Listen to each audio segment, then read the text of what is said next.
ನಮಸ್ಕಾರ. We are discussing about as approximately ಅಥವಾ around ಒಂದು ಎಸ್ಟಿಮೇಷನ್ ಕೊಡಬೇಕಾದ್ರೆ ಅಥವಾ ಕನ್ನಡದಲ್ಲಿ ಹೇಳಬೇಕಾದ್ರೆ ಸುಮಾರು, ಸರಿಸುಮಾರು, ಹೆಚ್ಚು ಕಮ್ಮಿ ಅಂತ ಒಂದು ಏನು ಎಸ್ಟಿಮೇಷನ್ ಕೊಡ್ತೀವಿ which is not a exact number, ಅದನ್ನು ನಾವು ಅಬೌಟಲ್ಲಿ ಹೇಗೆ ಬಳಸ್ತೀವಿ ಅಂತ ನೋಡಿದ್ವಿ. Last 2 examples. Let us see one more example. This example is the store is somewhere about here. ಅಂದರೆ ಇದರ ಅರ್ಥ ಸಮ್ವೇರ್ ಅಬೌಟ್ ಹಿಯರ್ ಅಂದರೆ ಅಲ್ಲೇ ಎಲ್ಲೋ ಇರಬೇಕು ಅಥವಾ ಇಲ್ಲೇ ಎಲ್ಲೋ ಇರಬೇಕು ಅಂತ.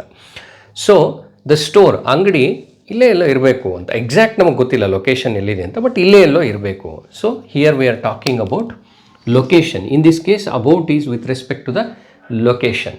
ವೆರಾಸ್ ನೀವು ಹಳೆಯ 2 ವಿಡಿಯೋಗಳನ್ನು ನೋಡಿದರೆ about was with respect to time, about was with respect to the quantity.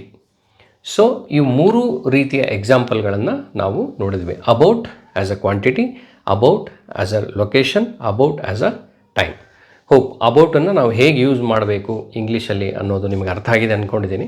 ನಮ್ಮ ಕ್ಲಾಸಲ್ಲಿ ಇನ್ನಷ್ಟು ಎಕ್ಸಾಂಪಲ್ಸ್ಗಳನ್ನು ನಾವು ಇದರ ಬಗ್ಗೆ ಮಾಡಿಸ್ತೀವಿ. Okay, thank you.